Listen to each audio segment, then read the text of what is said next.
Just a quick video on the latest breach that happened to the folks at FireEye. They joined these other good security companies and they were breached. And the just to give you my perspective, my 2 cents on it, a quick review in case that you haven't read the stuff. A couple of things that I found. Well, definitely what the bad guys did is that they took their red team tools. Okay, these are the tools that the guys at FireEye use to pen test and sell their components. Uh, the advantages of the EDR solution to people by attacking them and showing their vulnerabilities and how their tool can detect those. If you're not familiar with those, you see me in this channel doing a bunch of MetaPredator attacks. But think of these tools. I'm sure that the tools that these guys at FireEye use they don't use MetaPredator. They use far more professional tools on steroids.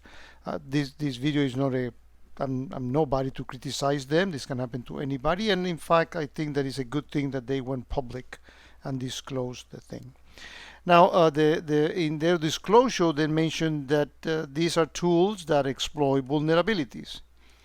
And you see me doing that with MetaPredator and other tools. They also mentioned that there are no 0 days. We don't have any reason not to believe them, but you've seen that even I have used MetaPredator for attacking machines that are even fully patched. If you click on where not supposed to, and some conditions and some configurations are done, you can also get through without exploiting a vulnerability. But definitely, with vulnerabilities like zero log on, and I did a video and a webinar on it, Curvolve. These are major vulnerabilities that can be used to exploit. And behind these things, typically you have a component which is PowerShell, which is a very powerful, as its name implies, command shell to execute things, and the bad guys use it quite often. Now, why do I mention PowerShell? Well, because they themselves, in their disclosure, mention that they are working with Microsoft closely to see how they can help their customers. And no surprising, most of my attacks I do are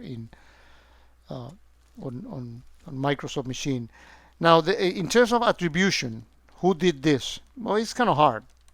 They mentioned that they think they are the Russians because they are disciplined, focused, and trained. Well, yeah, the Russians can be that. But I would say that Iran, it's also getting in there. The North Koreans and the Chinese, of course. I would say the Chinese are the top one. One way of knowing whether there's attribution or not is whether they cash on it. Like, for example, in the case of the EQUIFAX, everybody thinks in the beginning that it's not China because there was no spike on the credit card fraud, because the Chinese do not need the money. They just need the tools to hack on us. So in this particular case, we have not yet seen people cashing into it, but should we see a spike on ransomware because of the usage of this tool? We don't know. Will they be disclosing this tool to the hacker community? I hope that they are not. By the way, one thing that they just did is that they released in GitHub some snort rules for detecting the usage of their tools. So Jara rules, antivirus, the CLAM AV stuff. So that's something that you may want to take a look at it. But one point that I think it is worth noticing here is that these tools, these EDR tools are a FireEye. They put agents on all the particularly Windows machine that detects these abnormalities, stitch together what is happening on the kernel, and then they send logs to QReader. So if you use FireEye, I hope that you are already sending logs to QReader. Regardless of whether you use FireEye or no, I encourage you to take a good look at Sysmon. I've done extensive videos on it. Sysmon it's similar to FireEye, but this is an agent that is installed on the kernel. It's a Microsoft thing, something that Mr. Rosanovich did a good job on doing telemetry of what's happening inside the kernel.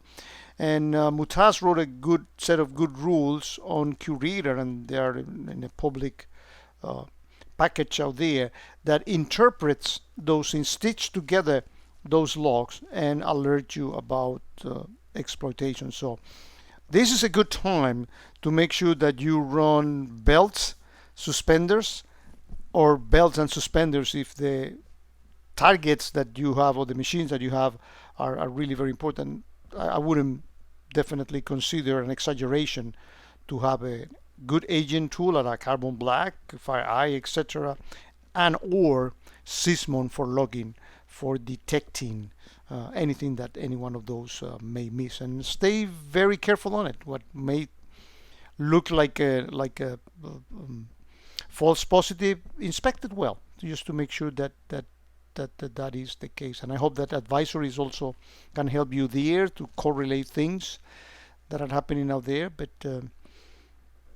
stay on the look for it. And if you are not using any one of those and you're using Windows systems, well, use them or get a Mac or something, because these tools can, if they are used by guys in FireEye to penetrate particularly government customers as they have, well, imagine what they can do to machines that do not have that level of hardness. So stay on the look for it.